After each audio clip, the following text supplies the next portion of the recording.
It said I could go into the schools, and I thought, no. I could go into aged care, I thought, no.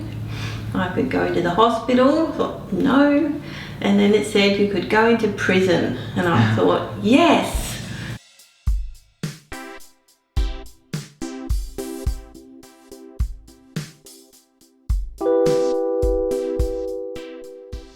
Welcome back to the Figuring Life Out Together podcast, as we today explore the question of why we would spend time with people who are down and out. Now, this question becomes more fascinating the more you think about it. Let's frame it like this.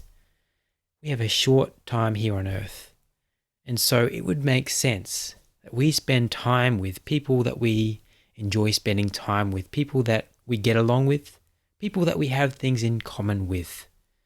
So why go into prison like our guest today and spend time listening to people who have made some bad mistakes, who are broken?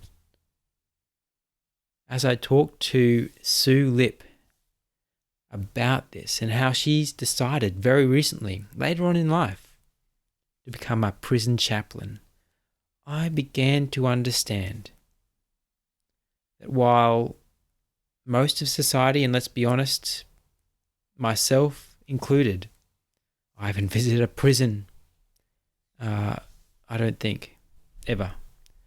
But why the people that we would like to ignore are people that we should be seeking out. Let's listen to this interview now with Sue, and then come back at the end and I'll share some of the things that I learned after speaking with Sue. Hello Sue, thanks for joining me. Thank you. Hello, Tom. You've done a lot of things in your life, but I'm quite fascinated by a recent endeavour, which is going into prisons as a chaplain. Mm-hmm. How did that all start? How did it start? It's just been a very quick journey. It was only the end of last year. I went to a women's conference, and the speaker said, last point, to get moving. And I thought, well, where would you like me to get moving, Lord? And that night I had a thought that I should study chaplaincy. So in exploring what chaplaincy was all about, it said I could go into the schools, and I thought, no. I could go into aged care, thought, no. I could go into the hospital, thought, no. And then it said you could go into prison, and I thought, yes, I could go into prison. What do you think about going to prison appealed to you? I just really love bringing hope to broken-hearted people, and I knew that from my background as a youth worker, so I worked with youth for more than 20 years, that the same clientele who may have been in a homeless shelter with a difficult upbringing could find themselves in prison.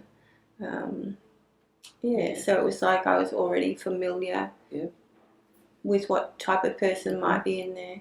And I also wasn't scared of going into prison, because many, many years ago, I was a Tupperware lady. Yeah. And I was asked to do a Tupperware party in Bogger Road Jail. Really? So that's my claim to fame. Yeah.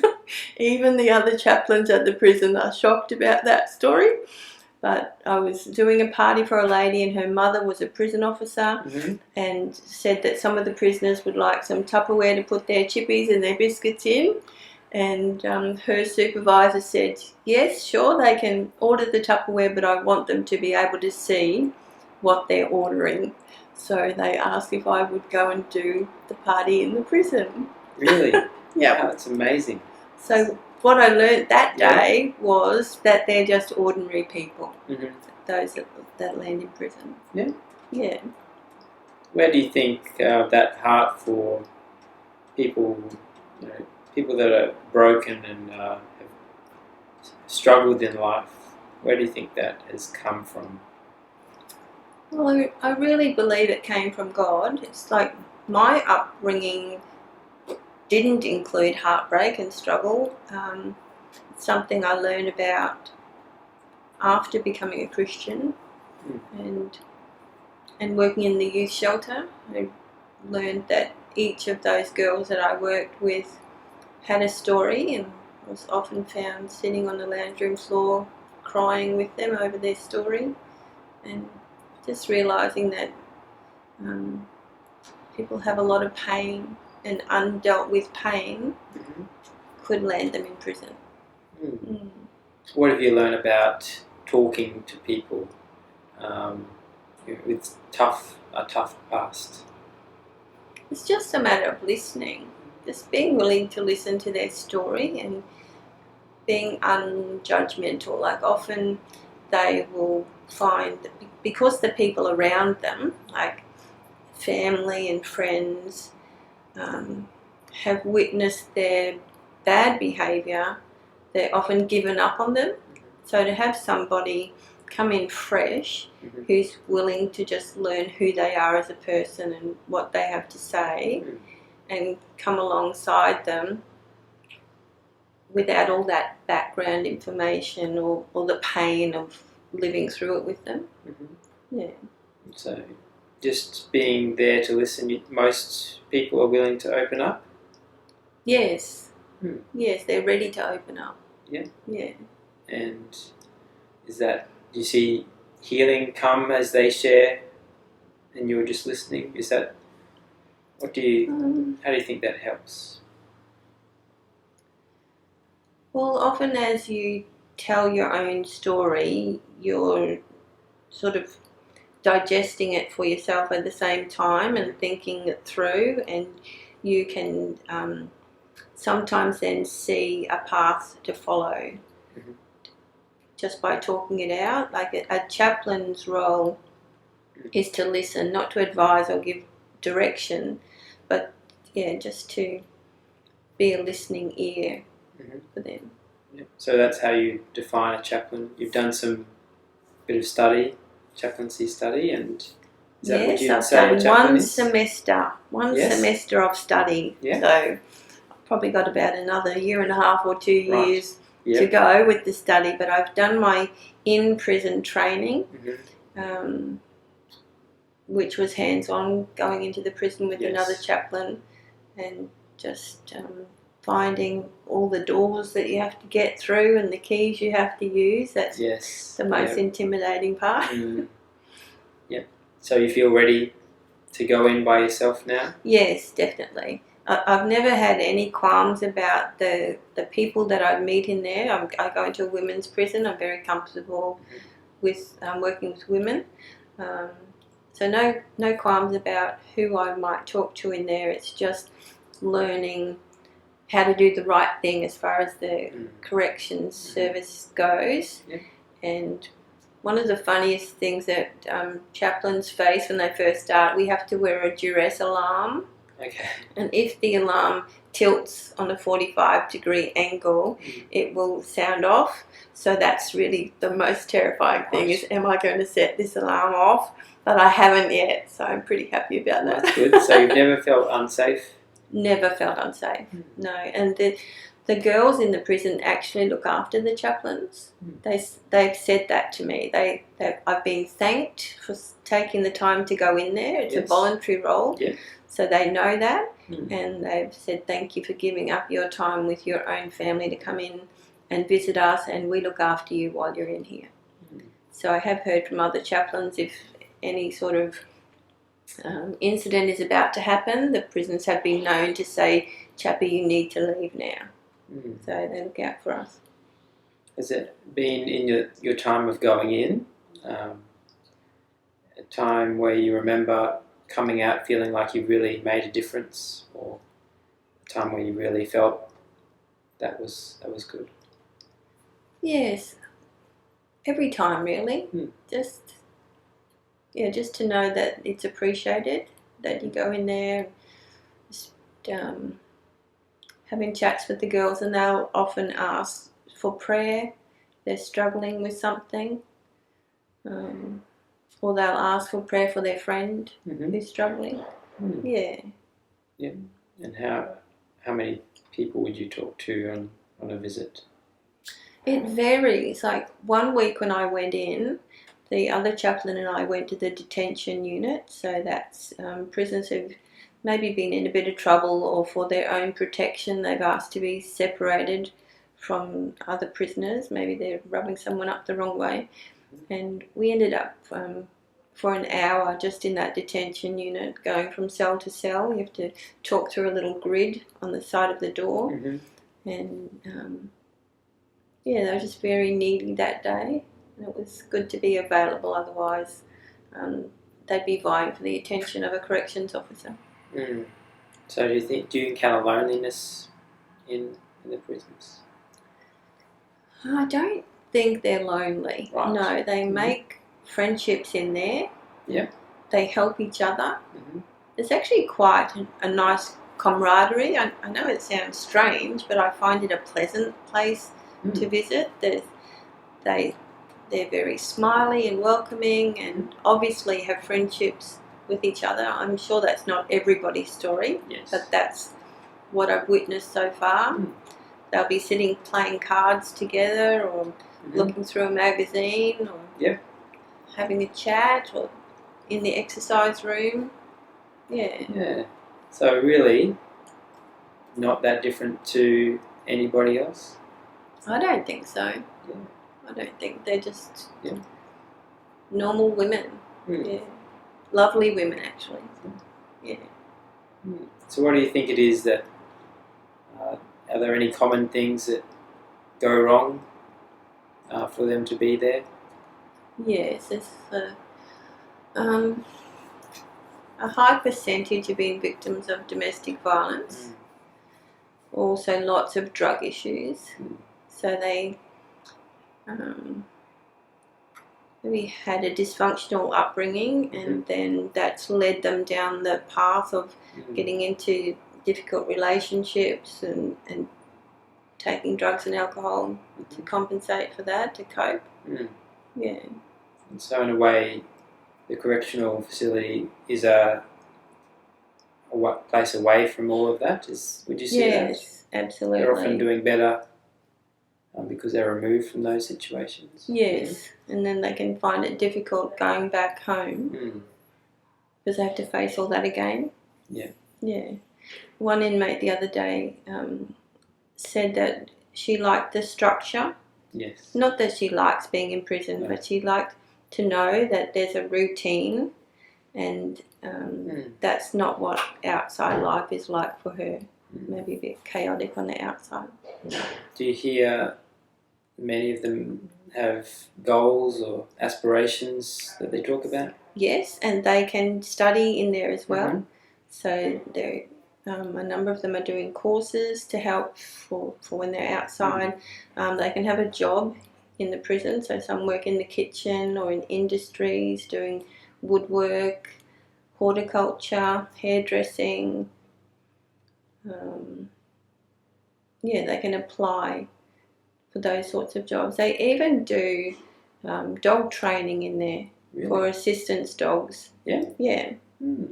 Yes. So plenty of opportunities.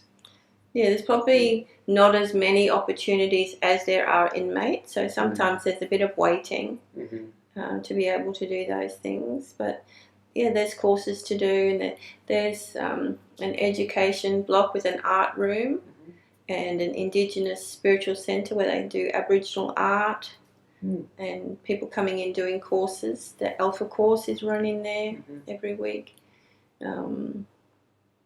A retail course has been running recently.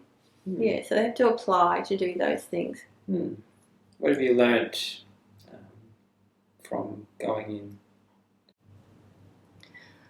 Apart from the understanding that I already had, that they're just normal women who've maybe made a big mistake. And I mean, obviously some people can be evil and might deserve to be in prison. But often it's just they've made a mistake and they regret their mistakes. I've learnt that the Indigenous population are overrepresented in prison, which I've learnt through my study as well. So about 34% of the women are Indigenous. Right. Yeah. So I'm actually enjoying getting to know them, which is good. Yeah.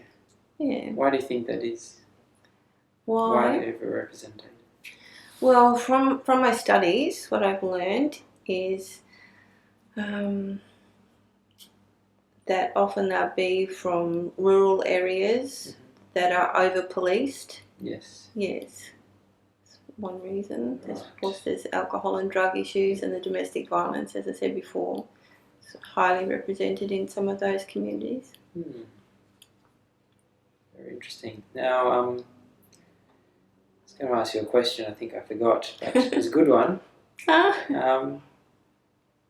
Yeah, why do you think it's so important that people are given a second chance?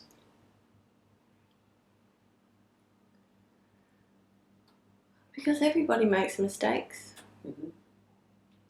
Not everyone has a good start out in life that equips them to be a good citizen. So I think that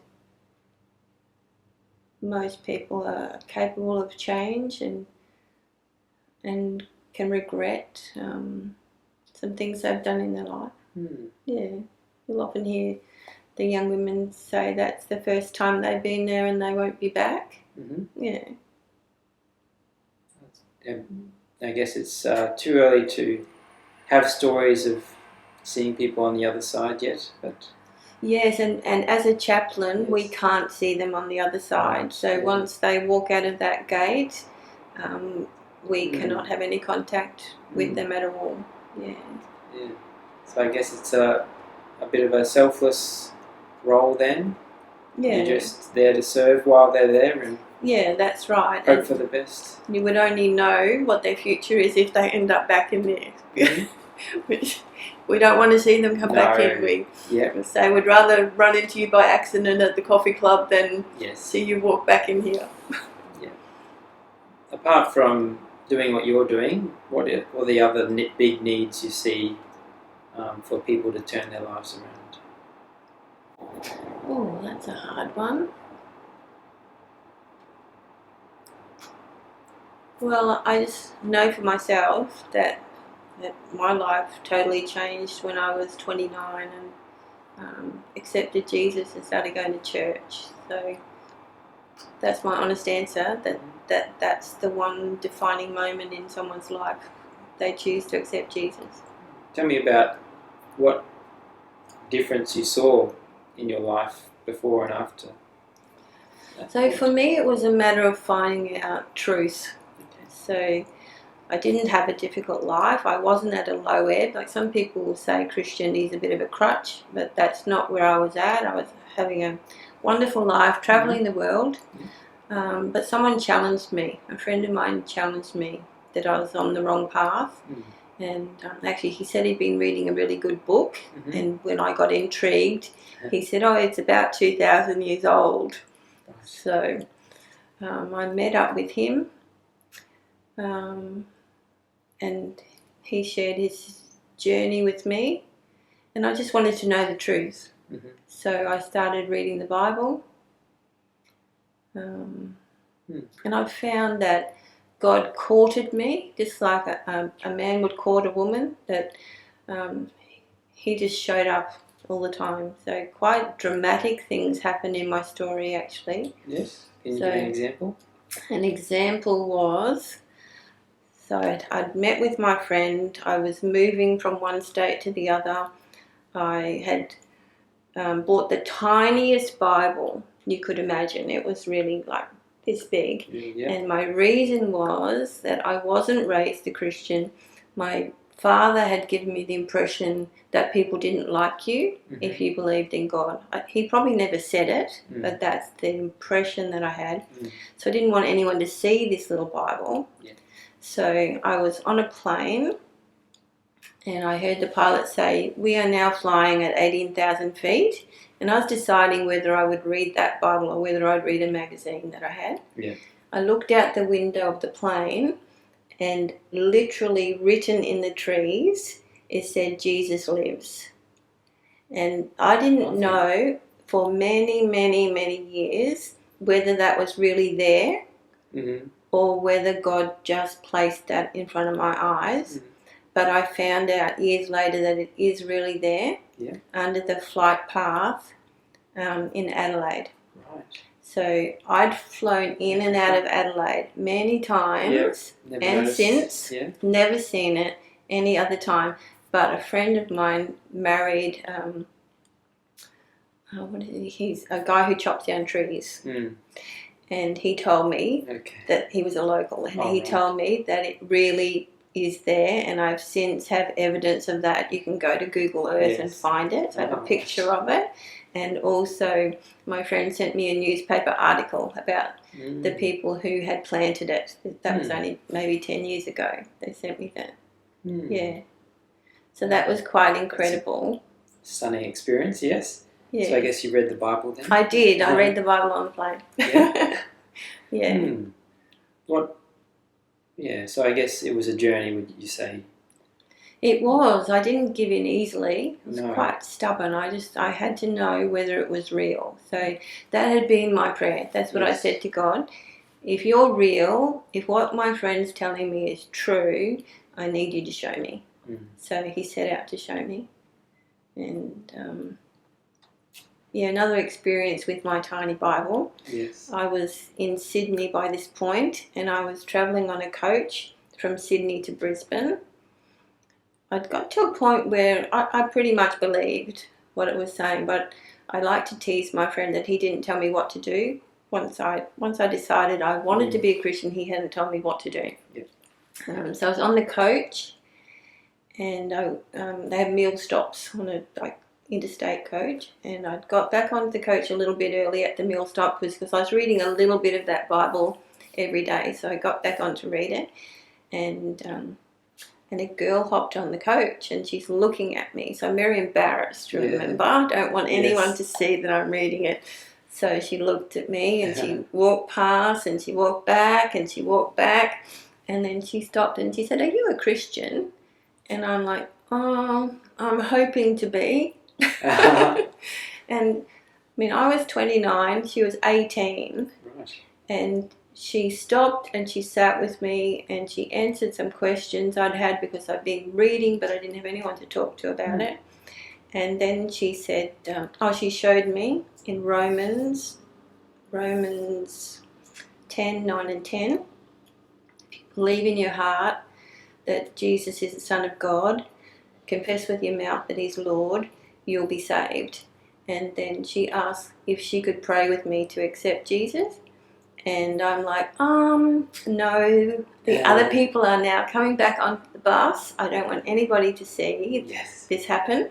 So I said, no, thank you, I know what to do now. And she was so patient. She continued to sit with me. And then once the coach was moving, she asked again, would you like me to pray with you? And I thought, it's noisy now, the bus is moving, no one's going to hear. So yes, I prayed with her on the coach. And then when I put my head down on my pillow to go to sleep, because it was an overnight coach, I thought, what have you done? What have you done? But I woke up in the morning, I woke up in Brisbane, and I felt like so clean. My heart was anything I'd ever done in my life that was wrong was gone. I walked up the street in Brisbane floating, literally felt like I was floating, and went straight to a jeweller's and bought a cross on a chain. Yes. So that was a very changing moment in my life. I'm very proud of that young lady. She said that she'd asked God to use her to tell someone about Jesus. Have you seen her, contacted her again? I went to church with her a few times when I was before I went back to Sydney that weekend. I went with her, and then when I moved back to Ipswich, I used to go down to Brisbane to church with her, but then lost touch with her over the years. And I did recently try to find her because I knew she worked in the deaf ministry in the church she was in, and I thought someone might remember her even after decades. But no, I haven't been able to find her, but I remember her name was Rebecca. So if you're out there, Rebecca, maybe listening to this, yes, I remember you. So how does following Jesus make a difference to the way you live day to day now? Okay, I think the biggest thing I identified in the beginning as a change was that I used to run away from things. Once I broke up with a boyfriend and moved countries. That's the sort of running away I would do. So I found that I didn't run away anymore. I would face things. And just having that peace, the peace of Jesus being with you. You always have that, always by your side. Like I read recently that he's as close as the air that you breathe. So you can always reach out to him. Not that we always do. Sometimes we sit back and suffer a little bit before we ask for his help. But he's always there. Last question, what do you think's next for you, Sue? What's next for me? I'm not quite sure. I mean, obviously finishing my studies and staying in the prison. But I did scare my husband last night because just before COVID hit, I was meant to go on a missionary trip to Turkey to minister to the women from all the Stan nations, Pakistan, Uzbekistan, Afghanistan, and it was cancelled 2 days before I was meant to fly because of COVID. And I got an email yesterday saying that they're doing it at the end of this year. So I've said to my husband, I've got this email. I'm not saying I'm going, but I'm asking God. Well, you're certainly not running away from anything, are you? No. Running into things. Yep. Yes. Great talking with you, Sue. Thank you. Thank you for sharing. You're welcome. Now, I'd be really curious to hear what you think about what Sue just shared.